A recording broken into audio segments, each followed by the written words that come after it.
It's Ken Harbaugh on the MeidasTouch Network. My interview this week is with Eugene Vindman, who, along with his twin brother Alex, blew the whistle on then President Trump's attempt to extort Ukrainian President Volodymyr Zelensky. We talk about that and much more, but I want to start with this incredible ad announcing Eugene's run for U.S. Congress. Our conversation is right after.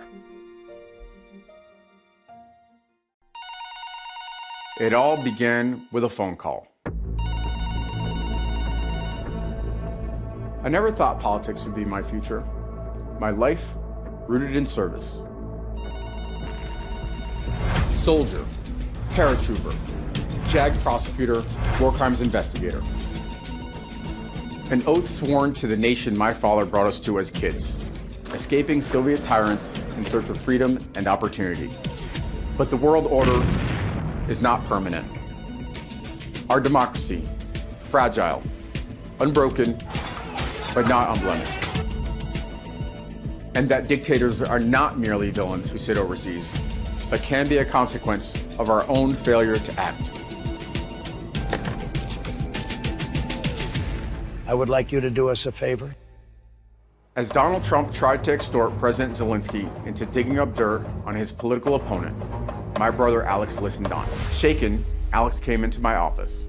We reported the call together. I'm running for Congress in Virginia's 7th District because the threat remains. Donald Trump has won the Iowa caucus. We're going to straighten out our elections. Voter ID. We have to get rid of mail-in ballots because once you have mail-in ballots, you have crooked elections. Blowing the whistle once wasn't enough. But you and your brother sort of made a commitment. You said something wrong has happened and you're going to fix it. You're going to do it. And it cost both of you a lot. And you had President Trump going after you. And your solution is not to be vindictive, not to be vengeful. It's to get involved in politics. I'm running for Congress to stop authoritarians and extremists. I never thought politics would be in my future. But when I hear the call to serve, I answer.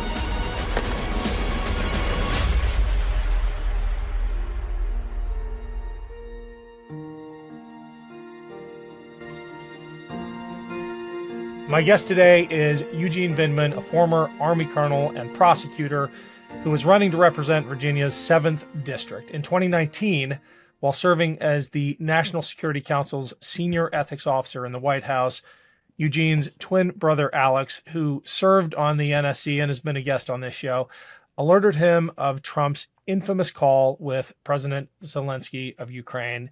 And together, Eugene and Alex Vindman reported that call. That incident led to Donald Trump's first impeachment, and both of the Vindman brothers were fired for blowing the whistle. Eugene, welcome to the show. Thanks, Ken. Glad to be here. Did you ever imagine that your oath to the Constitution would require you to stand up to the President of the United States? No, Ken. I was just kind of like an Army officer. And I sort of ended up in the White House a little bit by happenstance. Alex had sort of had the career that led to his position on the National Security Council staff naturally. For me, I got a phone call about 3 weeks before I was supposed to report to another assignment. And, at that time, I thought it was an assignments officer that was calling me. I thought, okay, here we go. It's going to be Iraq or Afghanistan or something like that. And he asked me, what do you think about the White House National Security Council? And I was like, wow, that's really interesting. Never even thought about it. And he said, okay, well, let me know what you think. And you got 15 minutes. So I took a chance. I said, yes. I figured it would be great for our commute. Alex and I live 4 doors down from each other, so we can commute together. We did that working at the Pentagon. And the rest is sort of history.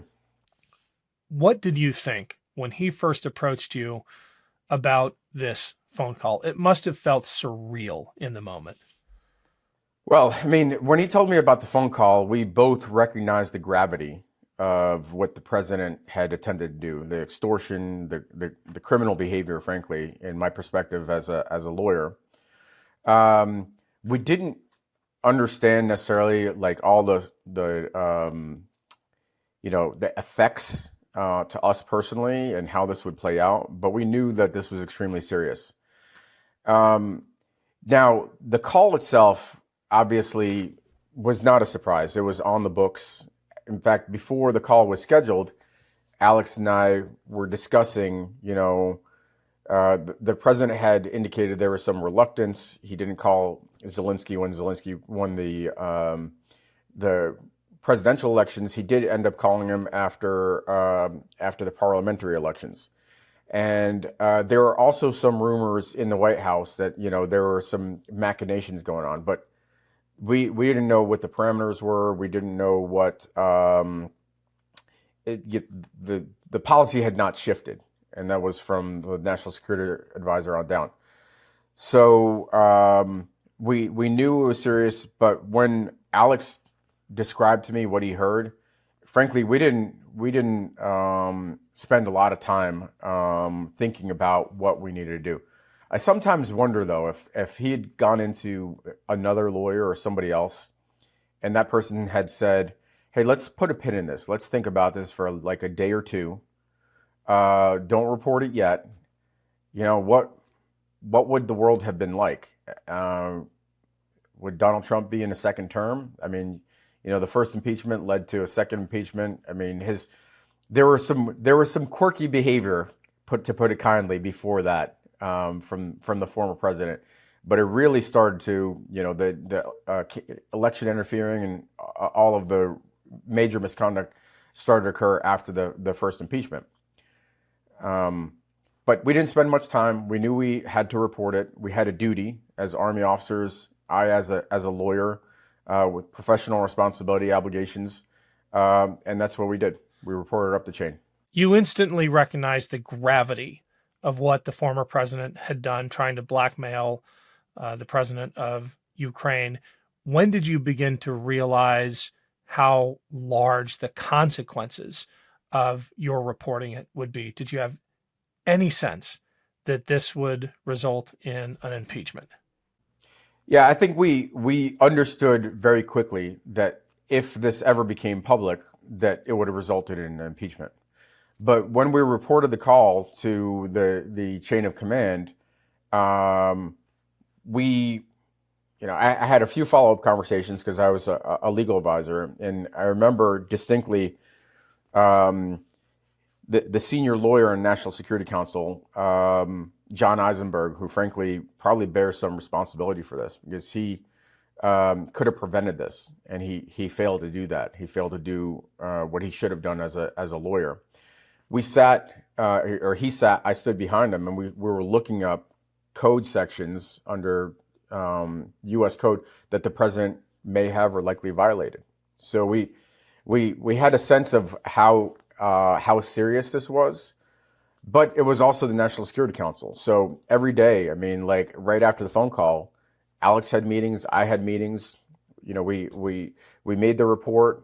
There were a couple of follow-up engagements with the lawyers, but I went immediately into the next round of meetings, and we kept working. And this thing actually didn't become public for several weeks after we reported it. And we didn't know that it was ever going to become public. Remind me how your and Alex's role became public, because you weren't whistleblowers. You operated, and that's not a disparagement against whistleblowers, but you operated within the chain of command. You reported it to your superiors. In no way were you looking for attention. That was, I imagine, very unwelcome when it came. How did that unfold? Yeah, so technically there's a legal definition to whistleblower, and I think we did qualify because we were privy to or had learned about a violation of law and then reported it. And it doesn't matter whether you reported up the chain or not, but we kept it internal to the organization, which was our obligation. And we didn't disclose it to anybody that was not cleared. And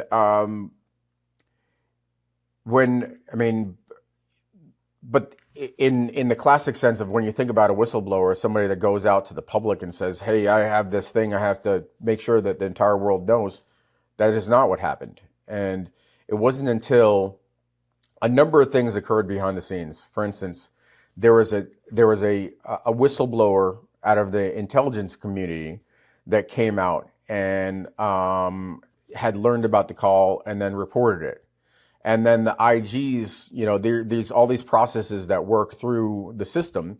The inspector generals of different agencies got involved, and ultimately there was a requirement for the inspector general, based on statute, to report it to Congress. And then there were attempts to bury it. Actually, there's a significant history here of folks trying to overrule that determination by the inspector general and other folks that it didn't have to be reported.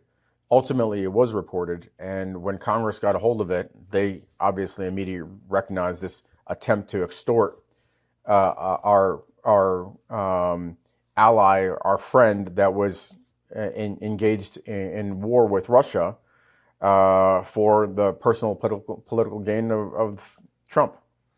You clearly understood immediately the legal implications of what the president had tried to do. When did it sink in that there were geopolitical implications, strategic implications that affected ultimately the security of our nation, but immediately the security of our ally? And we have seen that now play out with an emboldened Russia invading and all of that. Did you have an appreciation for just how dangerous, not just to the law, but to people's lives, the president's actions were that day? No, not really. I mean, we until it became public and all of these events started to unfold, and there were impeachment hearings, and then the Senate trial, which unfortunately acquitted the former president, which then led to other events and the ultimate invasion of Ukraine. You can't. I mean, you can't anticipate how something like this will play out in the real world. Once the match is lit, where the fire goes is impossible to figure out. But lighting the match, obviously, the phone call itself is a critical moment and significant in and of itself. If you light a match in a tinderbox, which is exactly what the president did, you could anticipate there will be serious results. Whether it burns down the barn or burns down your house or whatever, you may not be able to tell. And part of it depends on how fast the firefighters get there, right? Do you think, just to make it explicit, that Vladimir Putin was emboldened by Donald Trump's, former President Trump's, extortion attempt against President Zelensky? 100%. I have zero doubt in my mind. Putin made his decision to invade based on a number of different factors. There's no one single factor, but he clearly recognized that he had caused a political firestorm, the second one after he had interfered and supported Donald Trump in his initial election in 2016, and that he recognized that there was, basically that Ukraine had become a political third rail, that support for Ukraine was going to be highly politicized. And between that and, what was unfortunately a disastrous withdrawal from Afghanistan, his belief that the U.S. January 6th, the attack on the Capitol, fractured support in Europe and NATO. He made a number of miscalculations, and frankly, his miscalculation about the relative strength of his forces with the Ukrainian forces. All of these things kind of built a picture in his mind that it was the time to attack Ukraine. But there is no doubt in my mind that the call, the infamous extortion call, played a role and was one of the earlier dominoes that set that reaction going. Once those dominoes began to fall in our country, when the impeachment inquiry kicked off, when it led to the impeachment, did you think that accountability would finally be arriving for the former president? Or were you as cynical about the Senate's cowardice as I and a lot of other people were? You were on the inside, so how did it feel at the time? I guess I was naive in that regard, Ken. I had high hopes. I had high hopes that when members who I thought were ultimately they put the interests of the nation and national security ahead of politics, saw what the president was doing, that they would make the right choice. But what we saw was the politicization of a national security issue and how that ultimately caused a major war and negatively impacted U.S. national security. And we've seen continued politicization of national security issues, whether it's the holding up of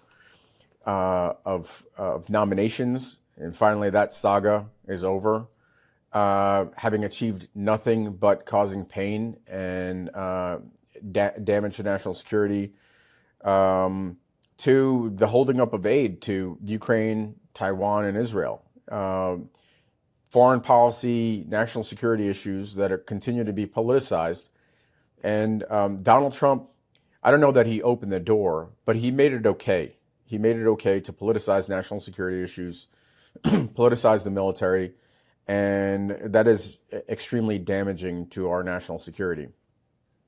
Well, once those taboos have been broken, it's almost impossible to reestablish them. And I'm thinking about these holds that you just referenced. For context, a lone senator, a former football coach from Alabama, decided on his own, even though he knew he could not get support from his own caucus within the Senate to create a policy change when it came to health care for women in the military. He decided to hold up promotions of senior military officers to grandstand on this issue.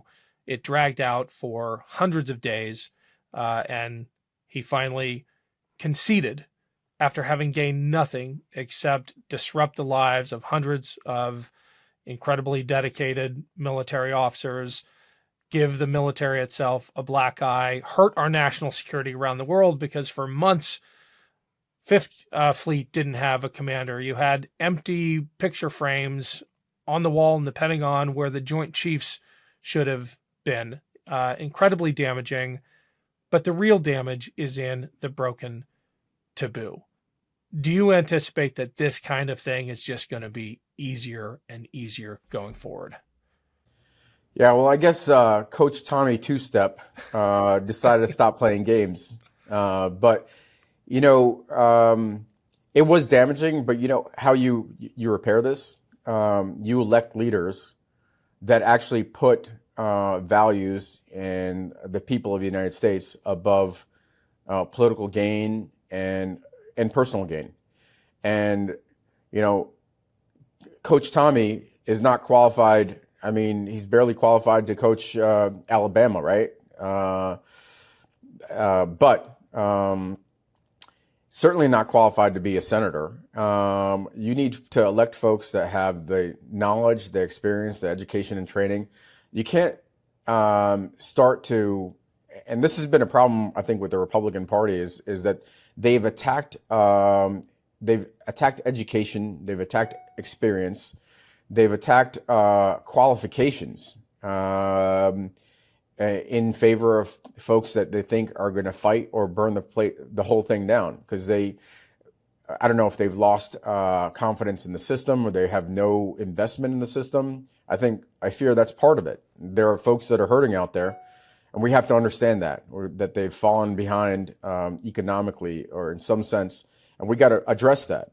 But the solution is not electing officials that are not qualified. It's electing people that have values, people that have experience, and getting rid of the folks that are just in it for themselves or for political power.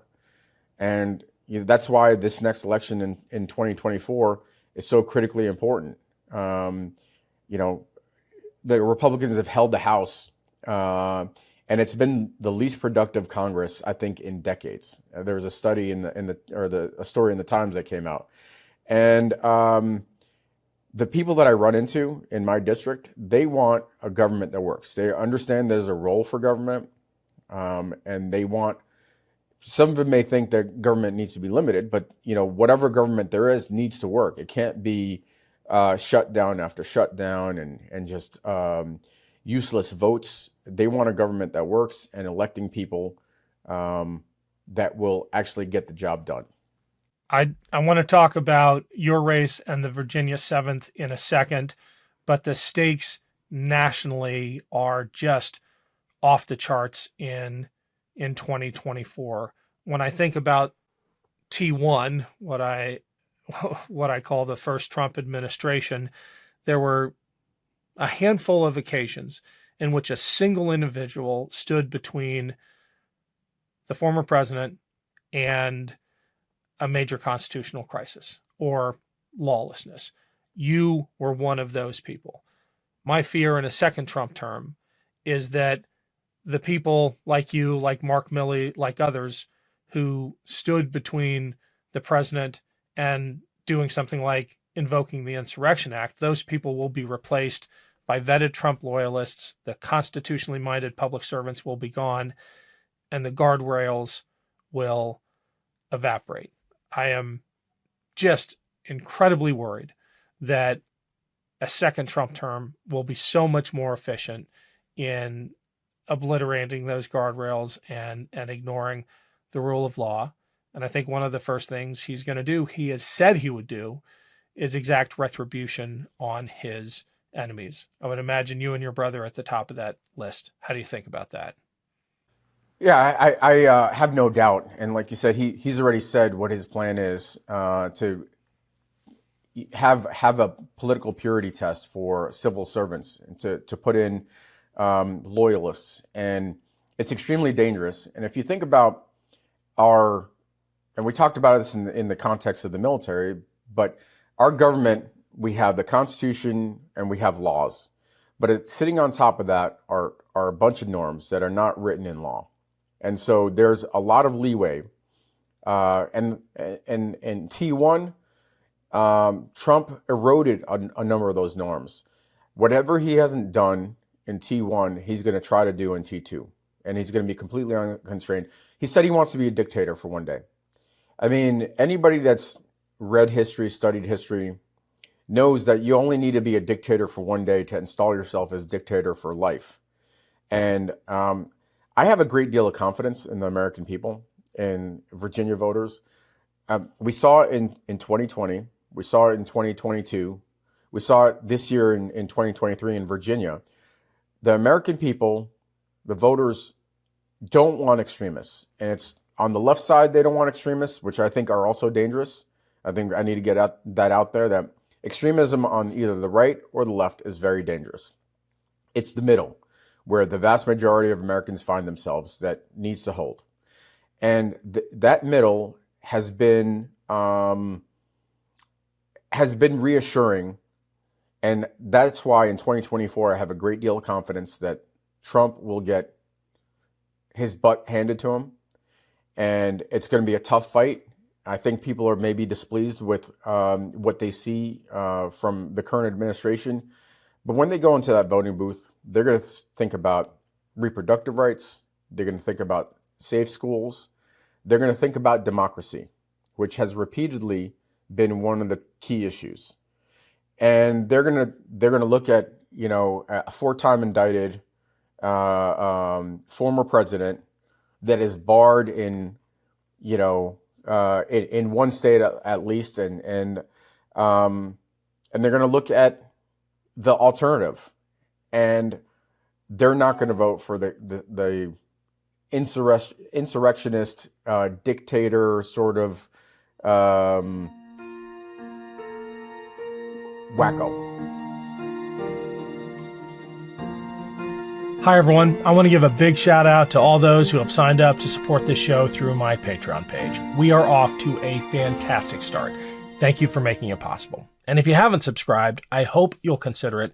In the coming months, I'll be posting early and exclusive content, including a trailer for the Against All Enemies documentary film, which has been racking up awards at film festivals around the world and will soon be released here in the US. Stand by for more details on that. And if you're a subscriber to my Patreon page, be on the lookout for an early preview. Thanks again, everyone. Have you ever wished that you had a whiter and brighter smile? Well, before you visit a dentist, you should know that their whitening treatments can be very expensive. And it's not just the price. You also have to book the appointment and schedule time away from work or family to sit in a dentist chair while undergoing the procedure. It's a hassle. Fortunately, now you can try Smileactives at home or anywhere, anytime. Smileactives offers a safe and affordable alternative to those expensive whitening procedures. 97% of Smileactives users in a clinical trial reported up to 6 shades whiter on average, all within 30 days. Simply add Smileactives Pro Whitening Gel to your regular toothpaste. It's been formulated with polyclean technology to boost stain removal and deliver active whitening ingredients into teeth grooves and crannies to get better whitening. Smileactives makes a teeth whitening gel that can simply be added to your toothpaste every time you brush your teeth. So no change in your routine, no extra time, and no more messy strips, trays, or lights. People will start commenting on your whiter, brighter smile in days. Smileactives is the whitening boost your favorite toothpaste needs to give you the smile you deserve. Visit smileactives.com/boats today to receive a special buy one, get one free offer with auto delivery plus free shipping and handling. That's smileactives.com/boats. Terms and conditions apply. See site for details. We all have a heartfelt reason to support our blood pressure. In fact, more than half the U.S. population would benefit from blood pressure support.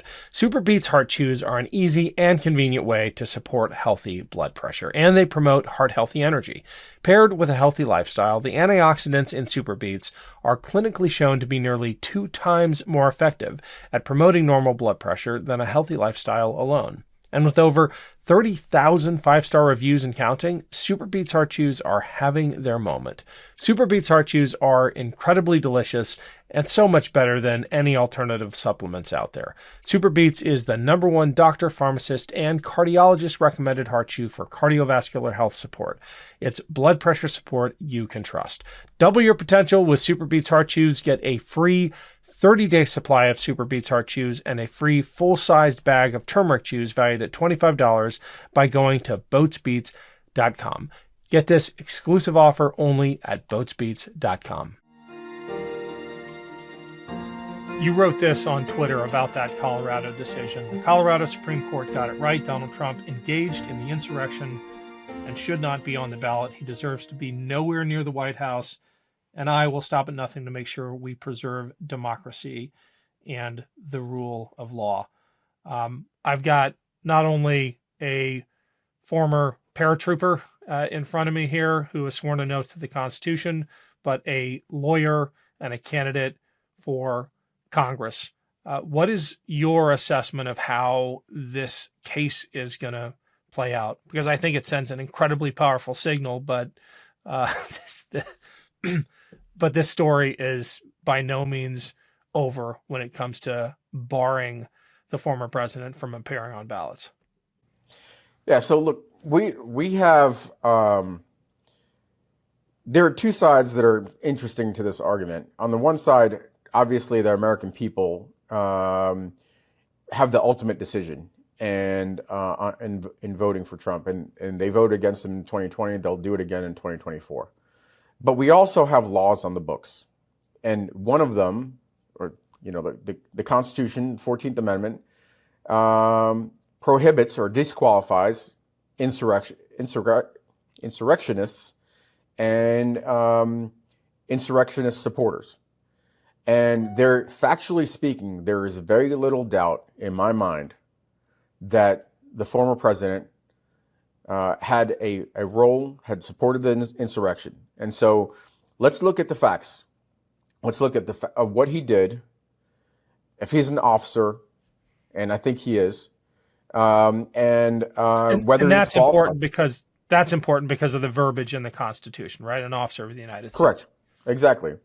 And so, I mean, I probably don't need to spend the next 15 minutes, Ken, kind of going into the nuance of this, but I will say he meets the criteria for an individual that should be disqualified from running for office because of what he did on January 6th. And I think the Colorado court got it right. And this is probably the first of a number of cases that are pending filing. The Supreme Court will probably step in at some point and preempt a number of these cases. They're going to be filed across the country to bar Donald Trump from being on the ballot. But there is no one that is above the law. And Donald Trump has always been treated as this guy who plays by different rules and different rules apply to him. Well, that's just not true.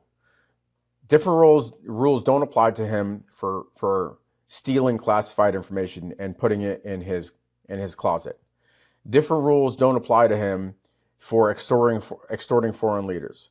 They don't apply to him for any one of the cases, for attempting to convince Georgia officials to give him 11,000 and change votes.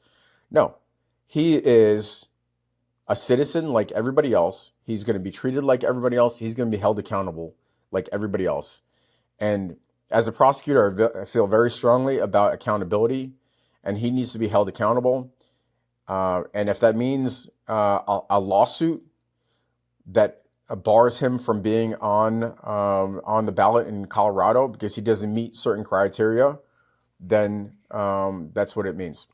And his hostility to the Constitution, to the peaceful transfer of power, goes well beyond the events surrounding January 6th. He has said he'd be open to terminating the Constitution when pressed, I believe, by a CNN reporter, it might have been Brian Karem, about whether he would honor a peaceful transfer of power. He said, we'll have to see what happens. We'll try to pull that video. Win, lose, or draw in this election, will you commit here today for a peaceful transferal of power after the election?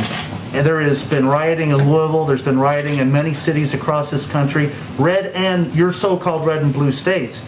Will you commit to making sure that there is a peaceful transferal of power after the election? Well, we're going to have to see what happens. You know that I've been complaining very strongly about the ballots, and the ballots are a disaster. I understand that, but people are rioting. Do you commit to making sure that there's a peaceful transferal of power? We want to get rid of the ballots, and we'll have a very peaceful. There won't be a transfer, frankly. There'll be a continuation. The ballots are out of control. You know it. And you know who knows it better than anybody else? The Democrats know it better than anybody else. Go ahead. Even more recently, when people have pushed back on his claim that he wants to be dictator for a day, he stood in front of crowds and said, I said it, I stand by it, I want to be a dictator for a day. And as you said, everybody knows that there is no such thing as a dictator for a day. When you get power like that for one day, you keep it. Exactly. And, this is why I keep coming back to, he has some folks that are, and it's a little bit like in Soviet times, or even in Germany in World War II. There's a cult of personality that surrounds Donald Trump. And he has this cult, and they will support him no matter what. And he was right when he said he can shoot somebody on Fifth Avenue in New York City and he would get away with it. For a certain group of folks, that is 100% true. But that is a minority of this country. I think it's somewhere around 35 to 45% at the outside. Nowhere near what is necessary to get him elected to president. And as long as the American people go out, they vote, they're motivated in 2024 like they were in 2020, this will be the last Donald Trump election. Yeah.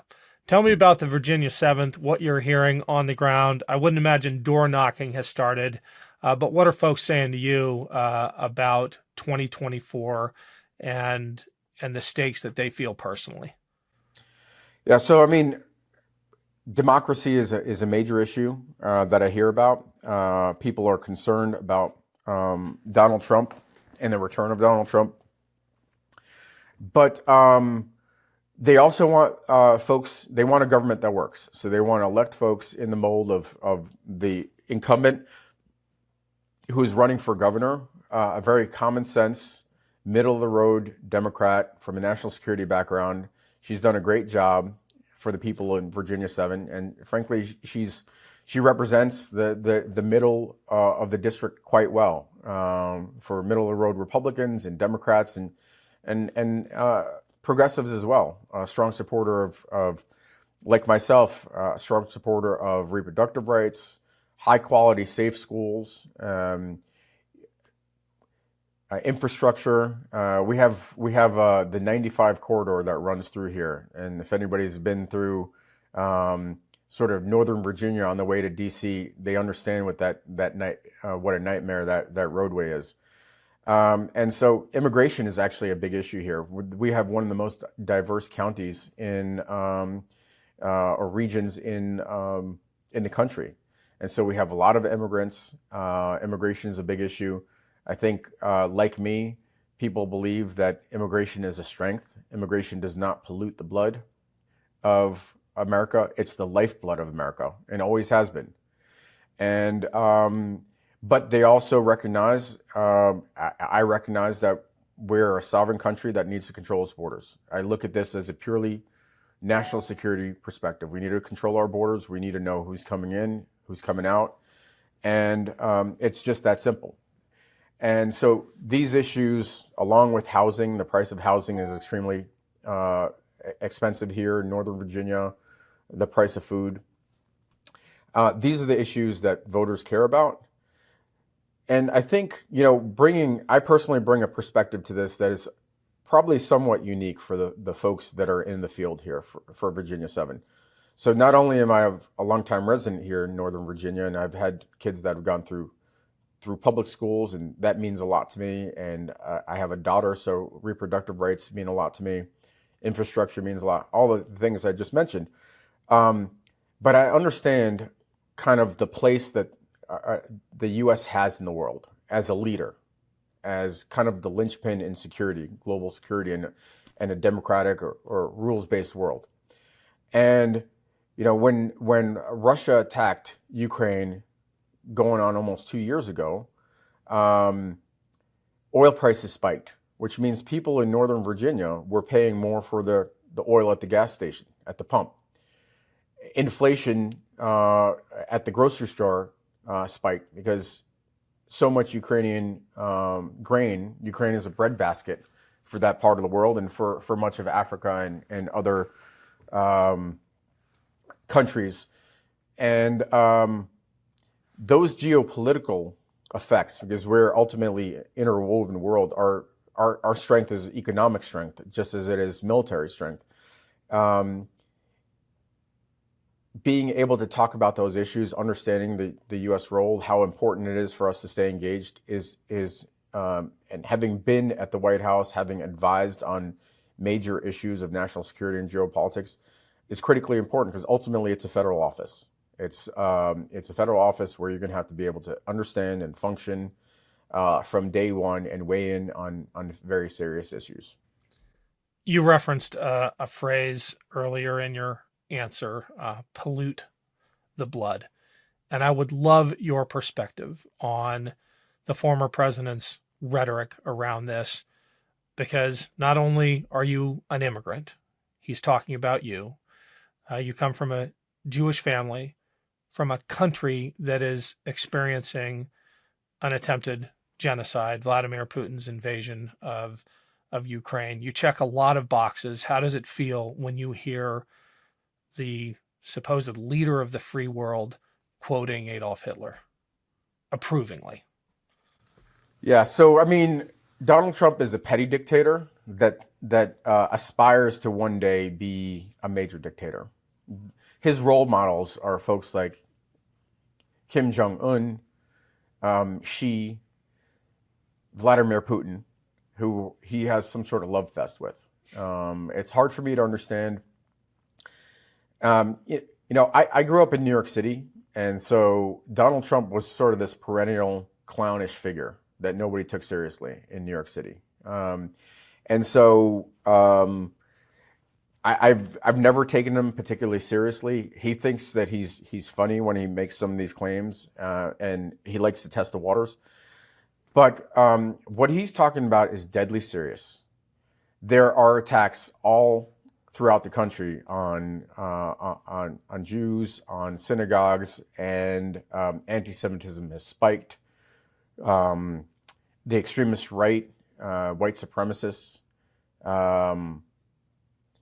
have found a voice, have been bolstered by him, and it's extremely dangerous. And I've never been cowed, which may not be surprising after 25 years in the Army, by folks coming at me on social media. But I am concerned, and I actually have a good friend of mine who's a neighbor, and he's Jewish, and a vet, highly Sounds like skilled. your brother. Is it Alex? No, it's not. It's not Alex, but it is.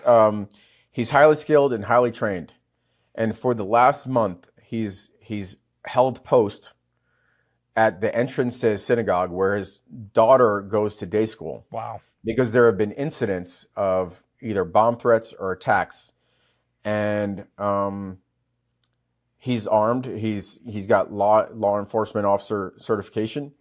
It would be a terrible mistake for anybody to go to that synagogue and be aggressive. Yeah. But the fact that he has to do that is very much disturbing. Yeah.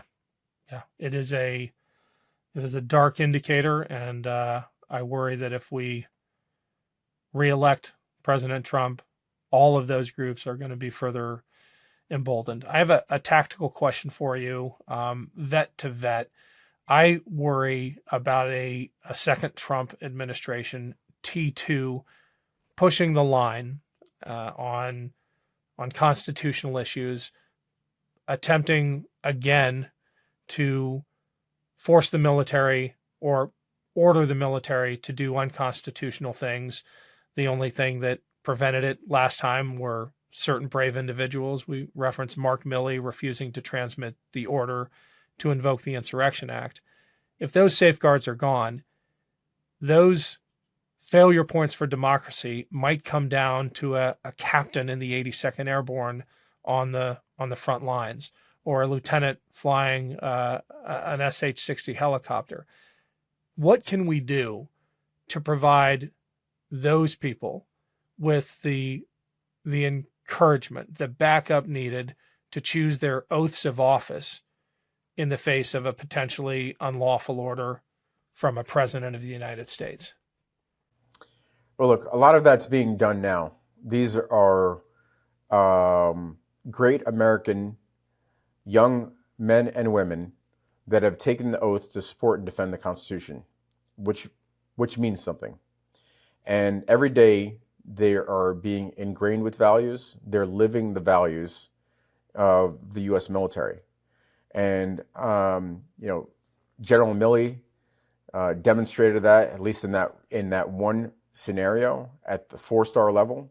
But there are also, lieutenant colonels working in offices and in the White House and other buildings that are living those values, and that captain and that lieutenant that you talked about, also they live those values as well. So there are always going to be folks that fail to live by those values, but that's the minority. And really the way we prevent that from ever happening is by ensuring that everybody goes out to vote in 2024, and Donald Trump never gets the opportunity. I'm with you 100%. It's great talking to you, Eugene. Where can folks find you, and how can they help out? Yeah, so I'm on Twitter at @yvindman, or X now, which is, unfortunately, it's a platform. It's not the platform I wish it was, with Elon Musk.